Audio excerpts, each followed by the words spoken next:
Hello दोस्तों, कैसे हैं आप सब? आशा करते हैं बहुत अच्छे होंगे। दोस्तों, एक न्यू वीडियो में आप सभी दोस्तों का एक बार फिर से स्वागत है। दोस्तों, आज के वीडियो में हम बात करेंगे न्यूरॉन्स मतलब तंत्रिका कोशिका, जनन तंत्र, ह्यूमन रिप्रोडक्टिव सिस्टम एंड जो मानव के अंदर ग्रंथियां पाई जाती है, इंपॉर्टेंट जो ग्लैंड्स है, उनसे संबंधित जितने भी इंपॉर्टेंट क्वेश्चन बन सकते हैं वो इस वीडियो में आपके साथ स्क्रीन पर शेयर किया जाएगा। दोस्तों, अगर तैयारी तो आप कर रहे हैं आने वाले एग्जाम के लिए, तो अगर आप पहले से इनके आंसर जानते हैं तो कमेंट में आंसर टाइप करें दोस्तों। और कुछ आपके लिए प्रीवियस क्वेश्चन है जो पीछे के एग्जामों में आए हुए हैं, कुछ आपके लिए नए क्वेश्चन हो सकते हैं। तो दोस्तों, वीडियो को शुरू से लेकर आखिरी तक जरूर देखें ताकि ये तीन टॉपिक जो है वो आपके क्वेश्चन के माध्यम से क्लियर हो जाए। तंत्रिका कोशिका मतलब न्यूरॉन्स, और जनन तंत्र है, ह्यूमन रिप्रोडक्टिव सिस्टम है, और ह्यूमन्स इंपॉर्टेंट जो ग्लैंड्स है, जो ग्रंथियां हैं, उनसे संबंधित जो जितने भी इंपॉर्टेंट क्वेश्चन बन सकते हैं वो आपके सामने आज इस वीडियो में हम बात करेंगे दोस्तों। तो ज़्यादा देर नहीं करते हुए दोस्तों, सबसे पहले पहला क्वेश्चन आपके स्क्रीन पे है। कलर ले लेते हैं दोस्तों, रेड। तो सबसे पहला क्वेश्चन दोस्तों आपकी स्क्रीन पे है, न्यूरॉन्स के की न्यूरॉन की किस संरचना में अभिलाक्षणिक अति अभिरंजित निषेल ग्रेन्युल पाए जाते हैं? तो दोस्तों, जब हम न्यूरॉन्स की संरचना पढ़ते हैं, न्यूरॉन्स की स्ट्रक्चर देखते हैं, तो उसके अंदर साफ सीधा फैक्ट लिखा होता है कि न्यूरॉन्स की कौन सी संरचना में अभिलाक्षणिक अति अभिरंजित निषेल ग्रेन्युल पाए जाते हैं। तो दोस्तों, क्या ये कोशिकाएं मतलब सेल बॉडी में होते हैं, दुर्माक्षय डेंड्रोन डेंड्रोन में होते हैं, या तंत्रिकाक्ष एक्सोन में होते हैं? तो दोस्तों, अभिलाक्षणिक अति अभिरंजित निषेल ग्रेन्युल जो है वो कोशिकाएं के अंदर होते हैं। नेक्स्ट है क्वेश्चन दोस्तों स्क्रीन पे, कौन सी न्यूरॉन की संरचना में उद्दीपनों को कोशिकाएं की ओर भेजते हैं? मतलब दोस्तों, जो न्यूरॉन्स की संरचना होती है, उस संरचना में कौन ऐसा काम करते हैं जो उद्दीपन जो होते हैं, जो आवेग होते हैं दोस्तों, उनको कोशिकाएं मतलब सेल बॉडी की ओर भेजते हैं? क्या कोशिकाएं भेजता है, या दुर्माक्षय, या तंत्रिकाक्ष, या कोई नहीं? तो दोस्तों, जो दुर्माक्षय होते हैं, दुर्माक्षय क्या करते हैं, जो आवेग होते हैं, उन आवेगों को और उद्दीपनों को किसकी ओर भेजते हैं? कोशिकाएं की ओर भेजते हैं। क्योंकि दोस्तों, जब हम न्यूरॉन्स की स्ट्रक्चर देखते हैं तो दुर्माक्षय जो है कोशिकाएं के जो शाखाएं होती है उस पर ही होते हैं, और इनका काम होता है जो भी इनके पास आवेग आए हैं उनको सेल बॉडी की ओर भेजना। नेक्स्ट क्वेश्चन है दोस्तों स्क्रीन पे, न्यूरॉन्स की किस संरचना में अवग्रंथनी घुंडी पाई जाती है? दोस्तों, ये नाम आपके लिए इंपॉर्टेंट है, अवग्रंथनी घुंडी, जिसको सिनेप्टिक नोब के नाम से भी जानते हैं। तो न्यूरॉन्स की किस संरचना में अवग्रंथनी घुंडी होती है दोस्तों? सेल बॉडी में, दुर्माक्षय में, तंत्रिकाक्ष एक्सोन में? तो दोस्तों, अवग्रंथनी घुंडी जिसको सिनेप्टिक नोब कहते हैं, ये तंत्रिकाक्ष मतलब एक्सोन के अंदर होती है। नेक्स्ट क्वेश्चन है स्क्रीन पे दोस्तों, सिनेप्टिक पुटिकाओं में न्यूरोट्रांसमीटर नामक पदार्थ पाए जाते हैं जो तंत्रिका आवेगों के संप्रेषण में महत्वपूर्ण भूमिका निभाते हैं। तो दोस्तों, आपको बताना है कि जो सिनेप्टिक पुटिकाएं हैं उसके अंदर न्यूरोट्रांसमीटर नामक पदार्थ पाया जाता है जो आवेगों के संप्रेषण में महत्वपूर्ण भूमिका निभाता है। तो ये न्यूरॉन्स की कौन सी स्ट्रक्चर में होता है? सेल बॉडी में, दुर्माक्षय, या तंत्रिकाक्ष मतलब एक्सोन में? तो न्यूरोट्रांसमीटर नामक जो पदार्थ होता है दोस्तों, वो न्यूरॉन्स की तंत्रिकाक्ष के अंदर होता है, मतलब एक्सोन में होता है। नेक्स्ट है क्वेश्चन दोस्तों, ये क्वेश्चन पूरे स्क्रीन पे आपके सामने है, निम्न में से कौन से कथन न्यूरॉन के बारे में सत्य हैं? दोस्तों, ये इस प्रकार के क्वेश्चन को बहुत ही गौर से हमें पढ़ने चाहिए कि सत्य पूछा है या असत्य पूछा है। तो यहाँ हमें कुछ कथन दे रखे हैं, उनमें से आपको सत्य बताने हैं। तो पहला कथन पढ़ते हैं, तंत्रिका तंत्र की संरचनात्मक व क्रियात्मक इकाई, मतलब किसके बारे में बात हो रही है दोस्तों? न्यूरॉन के बारे में बात हो रही है। तो क्या तंत्रिका तंत्र की संरचनात्मक क्रियात्मक इकाई न्यूरॉन्स है? बिल्कुल फैक्ट, बिल्कुल क्या है दोस्तों? सही है। दूसरा कथन है, न्यूरॉन कोशिका शरीर के बाहर अथवा भीतर से उद्दीपनों को ग्रहण करती है। बिल्कुल, न्यूरॉन्स क्या करती है? जो न्यूरॉन्स कोशिका है वो उद्दीपन जो होते हैं, आवेग होते हैं, उनको शरीर से बाहर से भी और अंदर से भी ग्रहण करने का काम करते हैं। कोशिकाएं जो होती है दोस्तों, सेल बॉडी होती है, इसको साइटोन के नाम से भी जानते हैं। बिल्कुल, एक न्यूरॉन के दुर्माक्षय के दूसरे न्यूरॉन के तंत्रिकाक्ष से मिलने के स्थान को दोस्तों सिनेप्स कहते हैं। बिल्कुल, एक न्यूरॉन का जो दुर्माक्षय होता है, डेंड्रोन होता है, उस दूसरे जो उसी का न्यूरॉन्स का तंत्रिकाक्ष होता है दोस्तों, मतलब एक्सोन होता है। तो इनके मिलान स्थल को, दोनों का जो मिलान बिंदु होता है, जो पॉइंट होता है, उसको सिनेप्स या संधि स्थल के नाम से जानते हैं। तो दोस्तों, न्यूरॉन्स के बारे में ये चारों स्टेटमेंट क्या है? सही है। चारों कथन न्यूरॉन्स के बारे में दोस्तों सही हैं। तो ऑप्शन पे आते हैं, केवल एक सही है, केवल दो सही है, केवल दो और तीन, या चार, या सभी कथन सही है? तो इसमें दोस्तों आंसर रहेगा सभी कथन क्या है? सही है। नेक्स्ट है क्वेश्चन नंबर 6 स्क्रीन पे आपके सामने, दो न्यूरॉन्स के बीच सूचना का आदान प्रदान करना क्या कहा जाता है? दोस्तों हमें पता है न्यूरॉन्स की जो शरीर में बहुत सारे न्यूरॉन्स की स्ट्रक्चर्स होती है जो मस्तिष्क से अंगों तक, अंगों से मस्तिष्क तक सूचना का जो संप्रेषण करवाता है, उनके माध्यम के तौर पर ये काम करते हैं। तो न्यूरॉन्स की बहुत सारी स्ट्रक्चर होती है। तो दो न्यूरॉन्स के बीच सूचना का जो आदान प्रदान होता है, ये मान लेते हैं एक न्यूरॉन की स्ट्रक्चर है, इससे दूसरी न्यूरॉन तक ये जो संधि स्थल पॉइंट है दोस्तों, इस संधि स्थल पॉइंट को किस नाम से जानते हैं? तो इस संधि स्थल पॉइंट को दोस्तों सिनेप्स के नाम से जानते हैं। नेक्स्ट क्वेश्चन है स्क्रीन पे, तंत्रिका कोशिका आपस में संदेशों का प्रदान किसके द्वारा किया जाता है? तो दोस्तों जो तंत्रिका कोशिकाएं होती है वो जो संदेश होते हैं उनका प्रदान करती है किसके द्वारा? पराबैंगनी किरणों के द्वारा, अवरक्त वेव के द्वारा, केमिको मैग्नेटिक वेव के द्वारा या दृश्य वेव के द्वारा। तो दोस्तों जो तंत्रिका कोशिकाएं होती है वो आपस में संदेशों का प्रदान जो है केमिको मैग्नेटिक वेव के द्वारा करते हैं। काफी अच्छा क्वेश्चन आने वाले एग्जाम के लिए बन सकता है दोस्तों, डायरेक्ट इफेक्ट है, आपको ध्यान रखना है। तंत्रिका कोशिका में जो संदेशों का प्रदान किया जाता है वो केमिको मैग्नेटिक वेव के द्वारा किया जाता है। नेक्स्ट है दोस्तों स्क्रीन पे क्वेश्चन, वह तंत्रिका कोशिका जो मस्तिष्क से अंगों तक सूचनाओं को लेकर जाती है। दोस्तों वह तंत्रिका कोशिका जो मस्तिष्क से अंगों तक सूचनाओं को लेकर जाती है, क्या चालक तंत्रिका कोशिकाएं होती है, मध्यम तंत्रिका कोशिका होती है, संवेदी तंत्रिका कोशिका होती है? तो दोस्तों जो मस्तिष्क से अंगों तक सूचनाओं को लेकर जाती है उसको बोलते हैं चालक तंत्रिका कोशिका। नेक्स्ट क्वेश्चन है दोस्तों स्क्रीन पे, मादा जनन तंत्र का प्राथमिक जनन अंग कौन सा है? तो दोस्तों जब हम मादा जनन तंत्र पढ़ते हैं तो इसके अंदर उसको दो भागों में हम बांटते हैं, एक प्राइमरी रिप्रोडक्टिव ऑर्गन्स होते हैं और एक सेकेंडरी होते हैं। तो हमसे क्या पूछा जा रहा है, प्राथमिक जनन अंग कौन सा है? तो वर्सन, गर्भाशय, वेगिना या अंडाशय? तो इसका सही आंसर होगा दोस्तों अंडाशय। नेक्स्ट क्वेश्चन है स्क्रीन पे, नर जनन तंत्र का प्राथमिक जनन अंग कौन सा है दोस्तों? तो अभी हमने मादा का देखा तो प्राथमिक जो प्राइमरी रिप्रोडक्टिव ऑर्गन्स था वो अंडाशय था। तो नर के अंदर, मेल के अंदर कौन सा होता है दोस्तों? ऑप्शन में पहला है अंडाशय, ये तो मादा का होता है, वर्सन कोष या उसके बाद है वर्सन या फिर प्रोटेस्ट ग्रंथि। तो दोस्तों जो नर का प्राथमिक अंग होता है उसका नाम होता है वर्सन। नेक्स्ट है दोस्तों स्क्रीन पे क्वेश्चन, शुक्राणु निर्माण हेतु शरीर से कम तापमान की आवश्यकता होती है, तापमान का नियंत्रण कौन करता है? दोस्तों जब शुक्राणुओं का निर्माण होता है तो शरीर का जितना टेम्परेचर होता है उससे कम तापमान की आवश्यकता पड़ती है। तो ये ताप का नियंत्रण मतलब कम तापमान कौन उपलब्ध करवाता है? कौन कम तापमान के लिए वातावरण तैयार करता है? अंडाशय, प्रोटेस्ट ग्रंथि, वर्सन या वर्सन कोष? तो ये काम होता है दोस्तों वर्सन कोष का। वर्सन कोष सेकेंडरी अंग है लेकिन टेम्परेचर जो है शरीर से कम करता है ताकि शुक्राणुओं का निर्माण आसानी से हो जाए। नेक्स्ट है दोस्तों, निम्न में से कौन शुक्राणु निर्माण और टेस्टोस्टेरोन हार्मोन का स्रावन करता है? दोस्तों मेल के अंदर, पुरुषों में एक हार्मोन पाया जाता है जिसका नाम है टेस्टोस्टेरोन हार्मोन।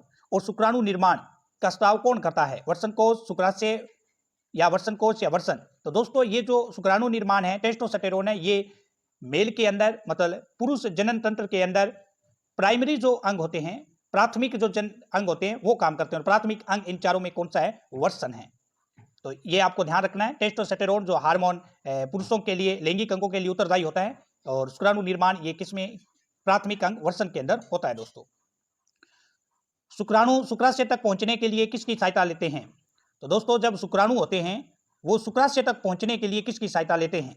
लैंग्वेज, दोस्तों थोड़ा लैंग्वेज पर कमांड आपको जरूर बनाना चाहिए। क्वेश्चन ने बोला ये है कि शुक्राणुओं को शुक्राशय तक पहुंचना है तो वो किसकी सहायता लेंगे? वर्सन कोष की, शुक्रवाहिनी की, प्रोटेस्ट ग्रंथि की या शिशन की? तो दोस्तों ये सहायता लेते हैं शुक्रवाहिनी की। शुक्रवाहिनी के द्वारा ही शुक्राणु शुक्राशय तक पहुंचते हैं। नेक्स्ट है दोस्तों, कौन अखरोट के आकार की एक बाह्यस्रावी ग्रंथि है जो तरल पदार्थों का निर्माण व उत्सर्जन करती है? तो अखरोट के आकार की एक बाह्यस्रावी ग्रंथि कौन सी है जो तरल पदार्थ का निर्माण व उत्सर्जन करती है? तो इस ग्रंथि का नाम है दोस्तों प्रोटेस्ट ग्रंथि। ये ग्रंथि आपको ध्यान रहना चाहिए, जनन तंत्र में एक ही ग्रंथि है और उस ग्रंथि का नाम क्या है? प्रोटेस्ट ग्रंथि। और उसकी आकृति जो होती है दोस्तों अखरोट के जैसी होती है। नेक्स्ट है, रजोधर्म महिलाओं में औसतन कितने समय बाद होता है? तो दोस्तों रजोधर्म जो महिलाओं में होता है इसका औसत टाइम पीरियड आपसे पूछा जा रहा है। क्या 25 दिन बाद होता है, 31 दिन बाद, 28 दिन बाद या 45 दिन के बाद? तो रजोधर्म दोस्तों महिलाओं के अंदर प्रति 28 दिन के बाद होता है। नेक्स्ट है दोस्तों, महिलाओं में रजोवर्ती दर्शन का समय कितना होता है? दोस्तों रजोधर्म जो है वो आखिरी स्टेज पर जाकर समाप्त हो जाता है, जिसको हम क्या बोलते हैं? रजोवर्ती दर्शन बोलते हैं। तो रजोवर्ती दर्शन का टाइम पीरियड कितना है दोस्तों? 30 से 35 वर्ष, 40 से 45 वर्ष, 35 से 40 या 45 से 50 वर्ष। तो दोस्तों 40 से 45 वर्ष के बाद रजोवर्ती दर्शन का टाइम पीरियड शुरू हो जाता है, रजो धर्म समाप्त हो जाता है। नेक्स्ट है दोस्तों, सामान्य अवस्था में ये छोटा तथा स्थिर रहता है, लेकिन मैथुन के समय उन्नत अवस्था में आकर शुक्राणुओं का मादा जननांग से पहुंचाने का कार्य करता है। इसका नाम क्या है दोस्तों? सक्रोटम, यूरेथ्रा, सेमिनल वेसिलस या पेनिस। तो ये पेनिस का कार्य होता है दोस्तों। नेक्स्ट है दोस्तों, ग्रुप में सोशल मीडिया पर शेयर करते रहें ताकि जितने भी पढ़ने के इच्छुक विद्यार्थी हैं उन तक ये मैसेज पहुंचे, क्योंकि आने वाली जो भर्ती परीक्षाएं हैं इन सभी के अंदर जो साइंस है इनका बेसिक नॉलेज सभी को होना जरूरी है। और यहाँ आपको फायदा ये होने वाला है दोस्तों कि यहाँ पर आपके सामने डायरेक्ट क्वेश्चन है, आपको बस क्वेश्चन को देखना है, जब आप पहले से जानते हैं तो आगे चले, नहीं तो उसको पूरा देखें। तो 18वें क्वेश्चन पर हम पहुंच चुके हैं दोस्तों। निषेचन की प्रक्रिया के लिए अनुकूल परिस्थितियां बनाने में कौन मददगार होता है? तो निषेचन की प्रक्रिया के लिए अनुकूल परिस्थितियां बनाने में कौन मददगार होता है? अंडवाहिनी, वेगिना, अंडाशय या गर्भाशय? तो ये अनुकूल परिस्थितियां बनाने का काम होता है दोस्तों अंडवाहिनी का, फेलोपियन ट्यूब का। नेक्स्ट है दोस्तों, निम्न में से कौन से हार्मोन स्त्रियों में होने वाले लैंगिक परिवर्तन तथा अंडाणु निर्माण के लिए मददगार होते हैं? तो कौन से हार्मोन होते हैं जो स्त्रियों में लैंगिक परिवर्तन तथा अंडाणु के निर्माण के लिए मददगार होते हैं? सोमेटोट्रोपिन या एस्ट्रोजन, सोमेटोट्रोपिन या वेसोप्रेसिन, प्रोजेस्टेरोन या एस्ट्रोजन, टेस्टोस्टेरोन या एस्ट्रोजन? तो दोस्तों यहाँ पर जो प्रोजेस्टेरोन और एस्ट्रोजन दो हार्मोन हैं, अच्छी तरह से दोस्तों आप याद रखें इसको, दोनों को ही। काफी इंपॉर्टेंट क्वेश्चन आने वाले एग्जाम के अंदर इससे पूछा जाने वाला है। तो दोस्तों प्रोजेस्टेरोन और एस्ट्रोजन जो हार्मोन है वो स्त्रियों में लैंगिक परिवर्तन तथा अंडाणु निर्माण के लिए मददगार होता है। नेक्स्ट है दोस्तों, फेलोपियन ट्यूब की लंबाई कितनी होती है? दोस्तों अंडवाहिनी की लंबाई कितनी होती है? डायरेक्ट फैक्ट है जो आपको ध्यान रखना है। 8 से 10, 10 से 12, 12 से 14, 14 से 16, तो 10 से 12 सेंटीमीटर इसकी लंबाई होती है।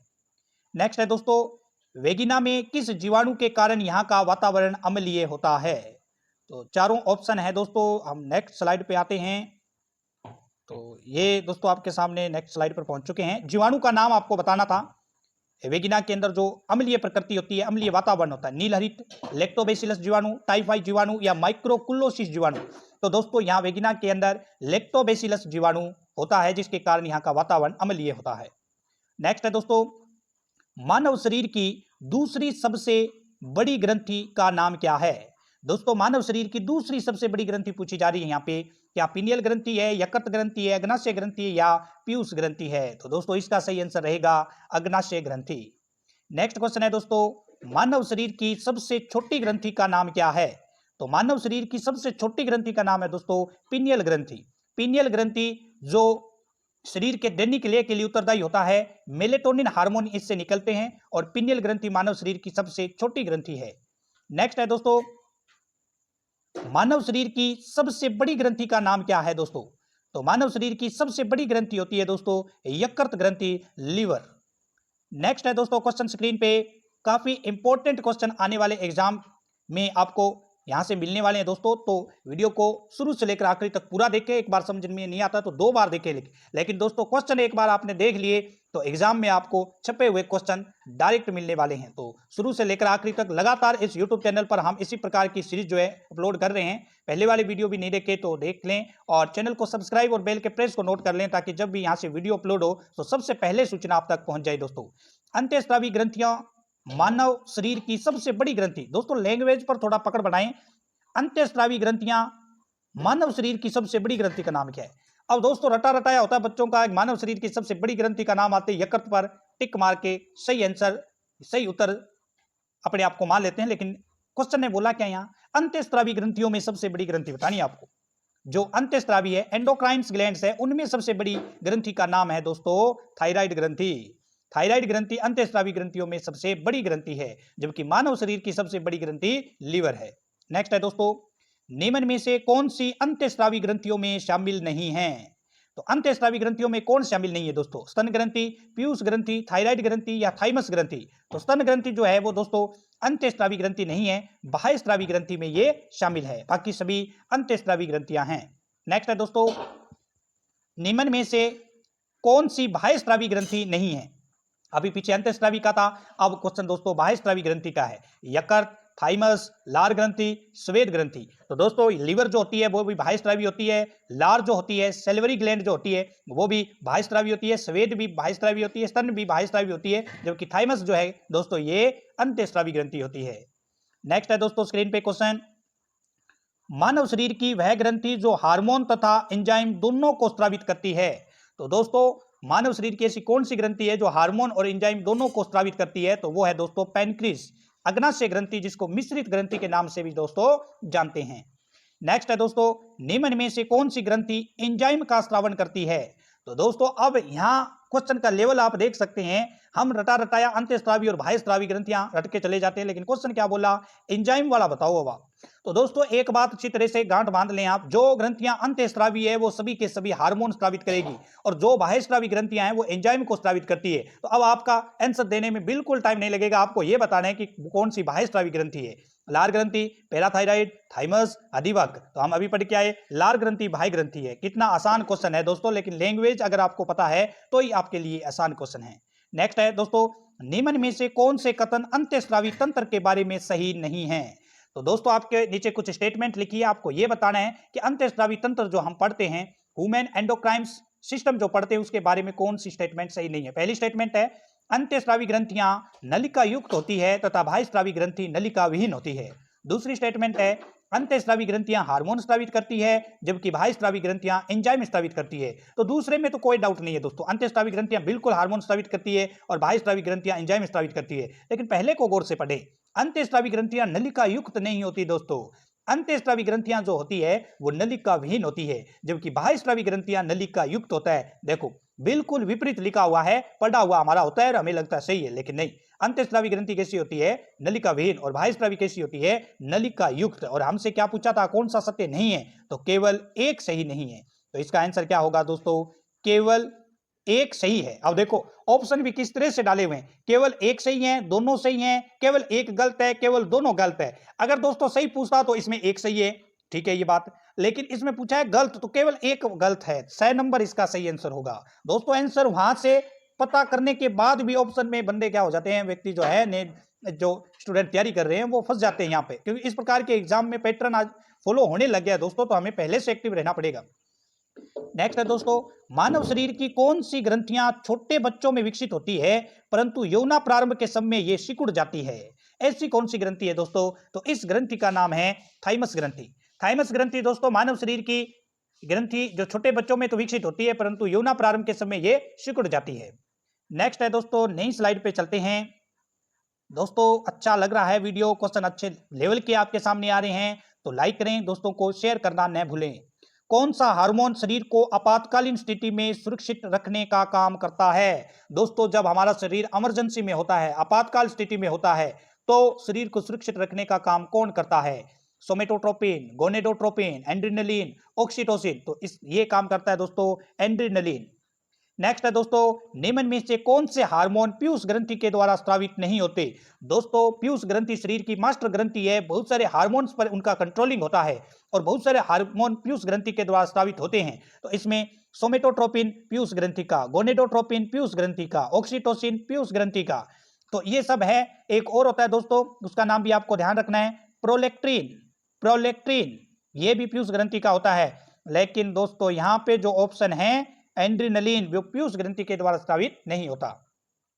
शरीर का दैनिक लय के नियंत्रण के लिए कौन उत्तरदायी है? दोस्तों शरीर के दैनिक लय के लिए उत्तरदायी कौन है? तो ये है मेलेटोनिन हार्मोन। मेलेटोनिन हार्मोन किसके द्वारा स्रावित होता है? तो पीनियल ग्रंथि के द्वारा, और पीनियल ग्रंथि मानव शरीर की सबसे छोटी ग्रंथि है दोस्तों। नेक्स्ट है, मानव शरीर की किस ग्रंथि में मोचक और निरोधी हार्मोन पाए जाते हैं? मोचक भी होते हैं दोस्तों, निरोधी भी होते हैं। ये दोनों किस में होते हैं दोस्तों? तो मोचक और निरोधी दोनों हाइपोथैलेमस में होते हैं। नेक्स्ट है दोस्तों, रुधिर में कैल्शियम और फास्फेट के स्तर को कौन नियंत्रित करता है? तो रुधिर के अंदर जो कैल्शियम और फास्फेट है इनके स्तर को नियंत्रित करने वाला कौन है दोस्तों? डायरेक्ट इफेक्ट है, आने वाले एग्जामों में काफी इंपॉर्टेंट है, पैराथाइमिन। पैराथाइमिन शरीर के अंदर कैल्शियम और फास्फेट के स्तर को नियंत्रित करता है, कंट्रोलिंग करता है दोस्तों। नेक्स्ट है, इंसुलिन और ग्लूकेगोन हार्मोन का स्रावन कौन करती है? जो इंसुलिन है दोस्तों और ग्लूकेगोन है, इनका स्रावन किस ग्रंथि के द्वारा होता है? यकृत, जठर, अग्नाशय या थाइमस? तो अग्नाशय ग्रंथि है जो पैनक्रीज ग्लैंड है दोस्तों, इसके द्वारा इंसुलिन और ग्लूकेगोन हार्मोन का स्रावित होते हैं। और इन दोनों का काम क्या है दोस्तों? इन दोनों का काम है कि शरीर के अंदर ग्लूकोज मतलब शर्करा के स्तर को क्या रखना? नियंत्रित रखना, कंट्रोलिंग रखना। नेक्स्ट है दोस्तों, मानव शरीर की थायराइड ग्रंथि के बारे में कौन से कथन सही हैं? थायराइड ग्रंथि के बारे में आपको बताना है दोस्तों कौन से सही हैं। ये ग्रंथि श्वास नली के दोनों स्थित होती है, बिल्कुल। ये थायरोक्सिन हार्मोन स्रावित करती है, यस। ये हार्मोन लाल रक्त कणिकाओं के निर्माण में मदद करते हैं, कौन? थायरोक्सिन हार्मोन, बिल्कुल दोस्तों। आयोडीन की कमी से घेंगा रोग हो जाता है, यस। तो ये सभी थायराइड ग्रंथि के बारे में दोस्तों क्या है? सही हैं। अब ऑप्शन पे चलते हैं, द नंबर ऑप्शन बिल्कुल सही होगा, सभी कथन क्या हैं? सही हैं। नेक्स्ट क्वेश्चन है दोस्तों 39 पे हम पहुंच चुके हैं। मानव शरीर की मास्टर ऑफ मास्टर ग्रंथि कौन सी है दोस्तों? तो दोस्तों मास्टर ऑफ मास्टर ग्रंथि का मतलब है वो ग्रंथि जो मास्टर ग्रंथि पर भी कंट्रोलिंग रखती है। और शरीर की मास्टर ग्रंथि कौन है दोस्तों? पीयूष। पीयूष ग्रंथि पर कंट्रोलिंग कौन रख सकता है? हाइपोथैलेमस दोस्तों। तो हाइपोथैलेमस ग्रंथि इसका सही आंसर होगा। मानव शरीर की मास्टर ग्रंथि का नाम क्या है दोस्तों? तो मानव शरीर की मास्टर ग्रंथि का नाम है पीयूष ग्रंथि। नेक्स्ट क्वेश्चन है दोस्तों, आज के आखिरी क्वेश्चन पर हम पहुंच चुके हैं दोस्तों। आपसे पूछा जा रहा है कि मानव शरीर की जो अधिवक्र ग्रंथि है मतलब एड्रेनलिन ग्रंथि है, उसके बारे में कौन से कथन सही नहीं है, ये बताना है दोस्तों। तो वकों के ऊपरी भाग में एक जोड़ी अधिवक्र ग्रंथि पाई जाती है, बिल्कुल। अधिवक्र ग्रंथि वकों के ऊपर होती है, किडनी के ऊपर होती है दोस्तों, एक जोड़ी के रूप में होती है। ये दो प्रकार के हार्मोन स्रावित करती है, जैसे एपिनेफ्रिन और नॉरनेफ्रिन। ये भी दोस्तों क्या है? सही है। नेक्स्ट स्क्रीन पे चलते हैं दोस्तों हम, और कौन से कथन दे रखे हैं। तीसरा कथन है ये शरीर को आपातकालीन स्थिति में सुरक्षा प्रदान करती है। ये भी ठीक है दोस्तों। हमसे क्या पूछा गया था? हमसे पूछा गया था कि कौन से कथन गलत है दोस्तों। तो गलत तो यहाँ पे कोई नहीं है दोस्तों, सारे क्या हैं? सही हैं। तो सभी कथन सही होंगे। तो दोस्तों आज के वीडियो में हमने जो साइंस के जो 3 टॉपिक हैं, न्यूरॉन्स के बारे में क्वेश्चन पूछे जाते हैं, और मानव का जो जनन तंत्र है, ह्यूमन रिप्रोडक्टिव सिस्टम है, उसके बारे में, और जो इंपॉर्टेंट ग्लैंड्स है, जो इंपॉर्टेंट ग्रंथियां, महत्वपूर्ण ग्रंथियां मानव शरीर की, उनके बारे में जितने भी इंपॉर्टेंट क्वेश्चन दोस्तों बन सकते थे, वो सभी क्वेश्चन आपके सामने रखे हैं। आने वाले एग्जाम में बहुत अच्छे लेवल के क्वेश्चन यहां से आपको देखने को एग्जाम में मिलेंगे दोस्तों। लगातार चैनल पर विजिट करते रहें। चैनल को दोस्तों सब्सक्राइब नहीं किया तो सब्सक्राइब कर लें। बेल के प्रेस को जरूर नोट करें दोस्तों, ताकि यहां से जब भी वीडियो अपलोड हो तो सबसे पहले आपको सूचना मिले। तो लगातार चैनल पर विजिट करते रहें दोस्तों। थैंक यू, धन्यवाद। फिर मिलते हैं न्यू वीडियो के साथ, क्योंकि साइंस से संबंधित जितने भी इंपॉर्टेंट क्वेश्चन बन सकते हैं आने वाले एग्जामों के लिए, वो हम लगातार आपके सामने अपलोड करते रहेंगे। लगातार आप इसी प्रकार का सहयोग देते रहें दोस्तों। धन्यवाद। फिर मिलते हैं न्यू वीडियो के साथ।